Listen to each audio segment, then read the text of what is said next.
नमः शिवाय। ओम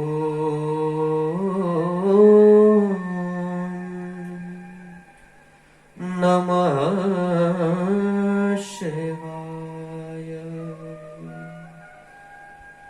शुभं शुभं कुरु नमः शिवाय। नमस्कार, सादर जय श्री कृष्ण। एक बार पुनः आप सभी को बहुत बहुत प्रणाम, बहुत अभिनंदन। श्रीमद् भागवत के इस दिव्य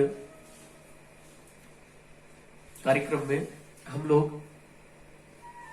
श्रवण कर रहे हैं सम्राट परीक्षित के का जो भय है मृत्यु का। उसको लगता है कि 7 दिन के भीतर मेरी मृत्यु हो जाएगी और इतनी जल्दी सद्यो मुक्ति मेरी कैसे होगी, इतनी जल्दी मेरी मुक्ति कैसे होगी। इस बात का जो भय था वो सुखदेव जी ने खत्म कर दिया। सुखदेव जी कहते हैं परीक्षित तुम्हारे पास 7 दिन है और 7 दिन तो बहुत होते हैं। देखो ये एक वैसा ही है जैसा ट्रीटमेंट एक मरीज के साथ डॉक्टर करता है, एक वैद्य करता है। भाई कई डॉक्टर इस तरीके के होते हैं कि जब आप उनके पास जाओ तो इतना आपको डरा देंगे, इतना भयाक्रांत आपको कर देंगे, कदाचित व्यक्ति न मर रहा हो तो मर जाए। आप देखिए ना, आज जब आप देखते हैं डॉक्टर के पास जैसे ही जाएंगे सबसे पहले तो कहें मरीज को थोड़ा देखा, कहेंगे आप 50,000 रुपए पहले वहां पर जमा करवा दीजिए इसके लिए। अब बेचारा आदमी जैसे तैसे वो करता है, फिर कहेंगे इतना बड़ा ऑपरेशन करना पड़ेगा, ऐसे होगा, इस तरह होगा, बड़ी रिस्क है, न जाने कितने कागजातों पर आपके साइन करवा लेता, कुछ हो गया तो हमारी जिम्मेदारी नहीं है। आदमी बेचारा वैसे ही तो परेशान है और तुम परेशान कर रहे हो उसको। तो ऐसी स्थिति में कदाचित कोई स्वस्थ व्यक्ति भी हो जिसको थोड़ी बहुत बीमारी हो, जो ठीक हो सकता है, वो भी घबरा कर मर जाए। पर यहां सुखदेव जी वैसे वैद्य नहीं है। सुखदेव जी उस तरह के डॉक्टर नहीं है। जिस तरीके के आज डॉक्टर जिस तरीके से मरीज के साथ ट्रीटमेंट करते हैं, जैसा उसके साथ ट्रीट करते हैं, वैसा नहीं किया। कई डॉक्टर ऐसे भी होते हैं, कई बड़े सज्जन लोग होते हैं। देखो सर्जन और सज्जन में बड़ा फर्क है। सर्जन हो परंतु सज्जन न हो तो किस काम का।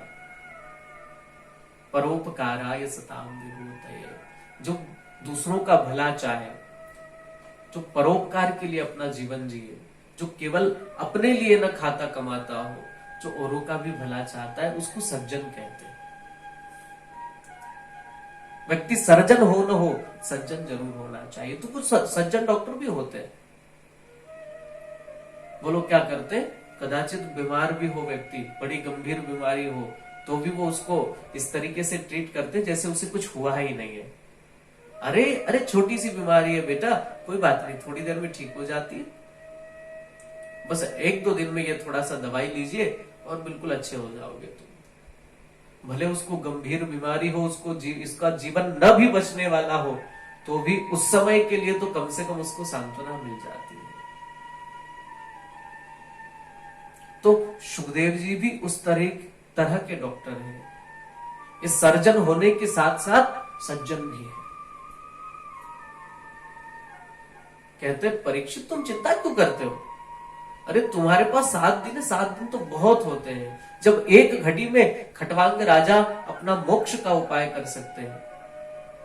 ये जो राजा खटवांग है ना, इनके बारे में भी मैं थोड़ा आपको बता देता हूं। ये बड़े प्रतापी राजा है।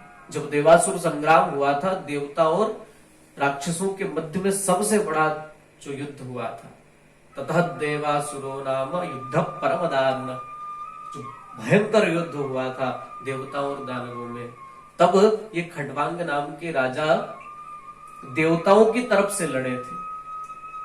तो जितने देवता हैं सब इनसे बड़े प्रसन्न हो गए। कहा आपने हमारा सहयोग किया है, आपकी जो इच्छा हो वो आप मांग लो, आपकी का जो मन करे वो मांग लो। तब इन्होंने कहा कि मुझे तो कुछ नहीं चाहिए, परंतु यदि आप कुछ देना ही चाहते हो तो मुझे बस इतना बता दो कि मेरी मृत्यु कब होगी। तब देवताओं ने बड़े क्षोभ के साथ ये कहा कि आपकी मृत्यु जो है वो तो अगली ही घड़ी में हो जाएगी। इनको लगा अरे मुझे मेरे पास केवल एक घड़ी शेष है। तभी उन्होंने इस तरह का ध्यान किया भगवान का कि केवल उस एक घड़ी में परमात्मा को ये पा गए।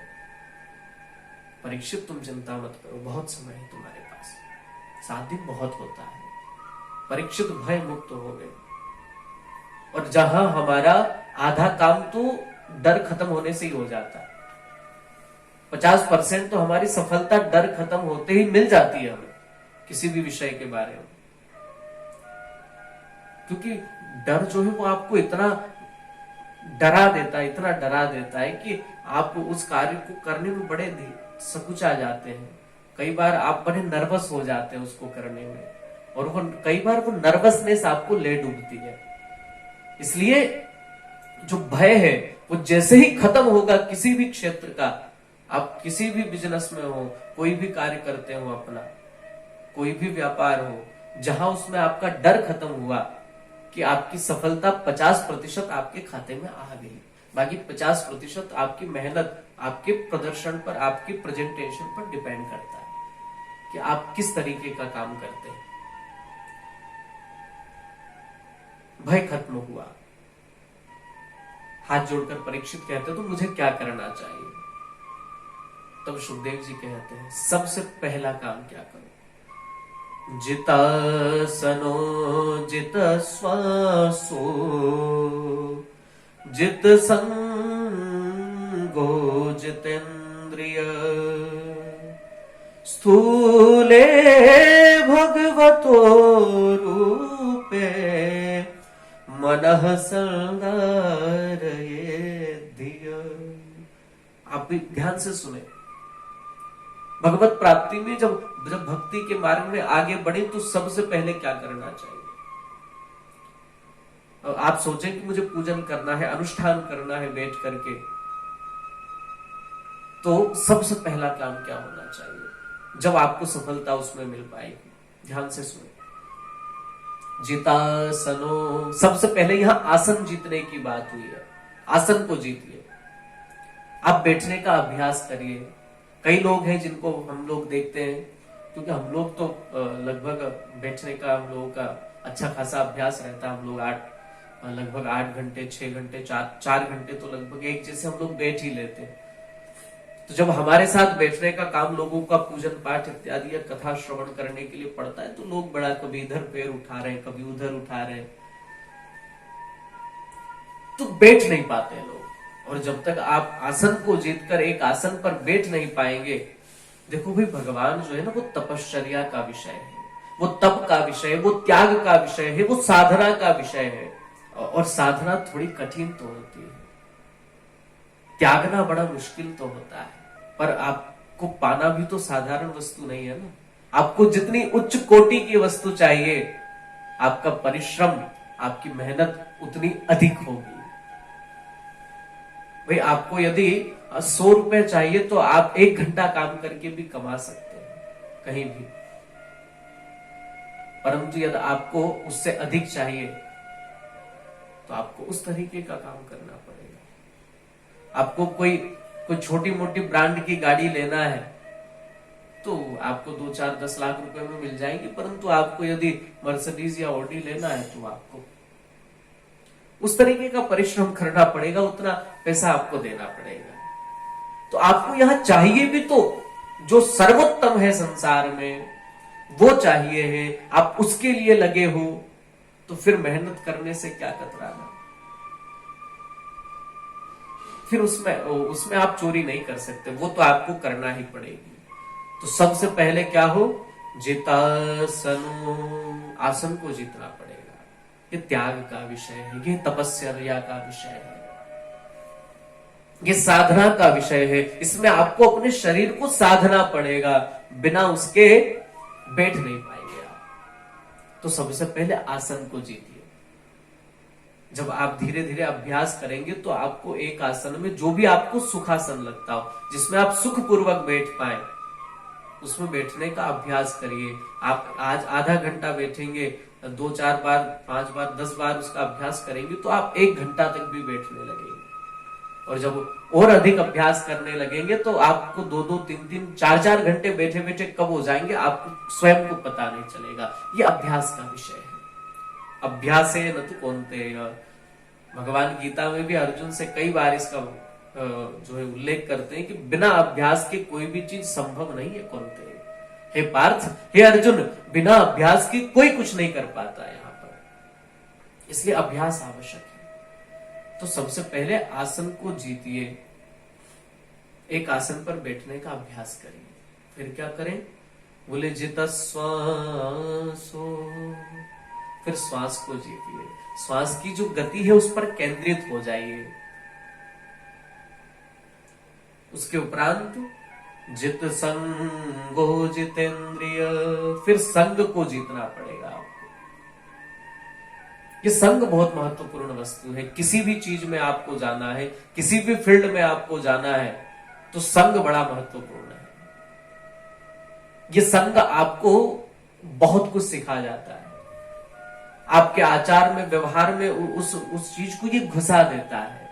जब आपको भक्ति के मार्ग पर जाना हो तो किसी संत का संग करना पड़ेगा आपको, और उसी को सत्संग कहते हैं। स्वभावतः जो व्यक्ति कोई काम करने वालों के साथ रहता है वो काम करना सीख जाता है। मान लीजिए कोई किसी के घर में लोग हैं जो गाने बजाने का काम करते हैं, जो सिंगर हैं, जो गायक हैं, तो उनकी यहाँ जो संतति होगी वो स्वतः उसमें उसके प्रति रुझान होगा। और कदाचित न भी रुझान हो, फिर भी क्योंकि घर में वही सब होता है तो वो अपने आप सीख जाएगा। कोई व्यापार करता है, कोई व्यापारी है, तो उसका बेटा जो है उसमें व्यापार जन्म से ही होगा, क्योंकि उसने घर में वही सब देखा है, तो वो उसका ज्ञाता अपने आप हो जाएगा। वैसे ही संग करिए। संग जो है आपके मार्ग को और सरल बना देता है। आपके भक्ति के मार्ग को यूं समझिए कि 50% तक आपका काम बड़ा आसान कर देता है, क्योंकि संग से कोई भी चीज सहज आपके भीतर प्रवेश कर जाती है। आपको परिश्रम करने की आवश्यकता नहीं होती। उसके लिए ये सोचना नहीं पड़ता है ये मुझे सीखना है, ये मुझे सीखना है, नहीं। आप वही देखेंगे, आप उसी माहौल में रहेंगे, वो चीज आपको अपने आप आ जाएगी। ये संग का प्रभाव है। इसलिए जित संगो, संग को जीतिए। ऐसे लोगों का संग मत करिए जो आपको मार्ग से भटका दे, जो भगवत प्राप्ति के मार्ग से आपको अलग कर दे। ऐसे मार्ग से दूर रहिए। इसलिए संग को जीते। स्वभावतः आप किसी सिगरेट पीने वाले के साथ जब ज्यादा समय रहेंगे तो आप अपने आप सीख जाएंगे। किसी शराबी के साथ बहुत समय तक रहेंगे तो आपको शराब पीना स्वतः आ जाएगा। आपको उसके लिए अलग से कोई परिश्रम करने की जरूरत नहीं है। वैसे ही आप किसी संत के साथ रहेंगे, किसी भजनानंदी के साथ रहेंगे, भजन करने वाले के साथ रहेंगे, तो आपको वो स्वतः आ जाएगा। मेरा कहने का इतना अभिप्राय है कि आपको जो काम करना है, पहले से जो व्यक्ति उस काम को कर रहा है, आप उसके साथ में हो जाइए। आपका काम अपने आप हो जाएगा, आप सब कुछ सीख जाएंगे। हम अपनी बात बताते हैं। जहां हम आश्रम में अध्ययन के लिए गए थे, वहां पर दिनचर्या ही कुछ वैसी थी कि हमको जो सीखना था वो उस दिनचर्या में शामिल था। कोई परिश्रम करके हमने नहीं पढ़ा जाता, परंतु फिर भी वो सब चीजें हमें अपने आप आती चली गई। फिर जब हम वहां से निकले तो हमने विचार किया, हमने तो पढ़ा ही नहीं, हमने तो परिश्रम किया ही नहीं। तो ये मेहनत को कम करने का विषय है संग। ये आपके परिश्रम को घटाता है। केवल आप संग करिए, समय देना पड़ता है बस। श्रम और समय। यदि आप कम श्रम करना चाहते हैं तो आप जो है समय दीजिए उस कार्य के करने वाले लोगों को। संग करिए ऐसे लोगों का। तो जिस दिशा में आपको जाना है उस दिशा में जो लोग पहले से चल रहे हैं बस उनका केवल संग कर लीजिए, केवल उनका संग कर लीजिए। कई बार ऐसा होता है जब हम किसी से कोई रास्ता पूछते हैं ना कि भाई फलाने गांव का या फलाने शहर का रास्ता किधर है, फलाना मोहल्ले का रास्ता किधर है, जरा मुझे बताएंगे। तो कई बार तो वो आपको बता देता है और कई बार ऐसा भी होता है वो सामने वाला व्यक्ति कहता है भैया मुझे भी उधर ही चलना है, एक काम करो तुम मेरे पीछे पीछे आ जाओ, तुम मेरे पीछे पीछे चले आओ। तो आप उसके पीछे पीछे गए, अपनी मंजिल पर पहुंच गए। आपको कुछ अलग से करने की आवश्यकता ही नहीं पड़ी। न तो आपको चिंता है इस बात की कि मैं कहीं गलत तो नहीं जा रहा हूं, न तो इस बात की चिंता है, और न ही ये चिंता है कि मुझे आगे चलकर और किसी से तो नहीं पूछना है। आप निश्चिंत हो जाते हैं। इसलिए संग करिए। जो महापुरुष हैं, जो जीवन मुक्त महात्मा है, जो भगवान की भक्ति में पहले से लगे हुए हैं, परीक्षित ऐसे महात्माओं का, ऐसे संतों का संग करिए और फिर अपने इंद्रियों पर संयम करिए। अपने इंद्रियों को दमन करें। इंद्रियों का, ये इंद्रियां जो है ये कभी भी आपका कल्याण नहीं चाहती।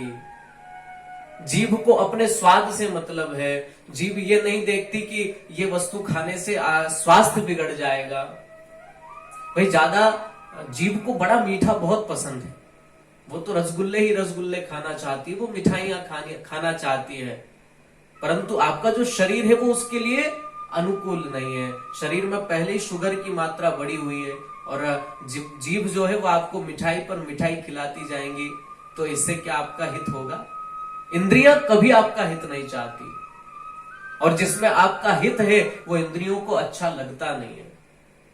आपका हित भगवान की कथा सत्संग सुनने में है, परंतु आपके कान उनको तो फिल्मी धुनों पर गाने सुनने में आनंद आता है। वो आपका हित नहीं चाहते, वो तो अपना आनंद चाहते, उन्हें कोई मतलब नहीं है आपके हित से।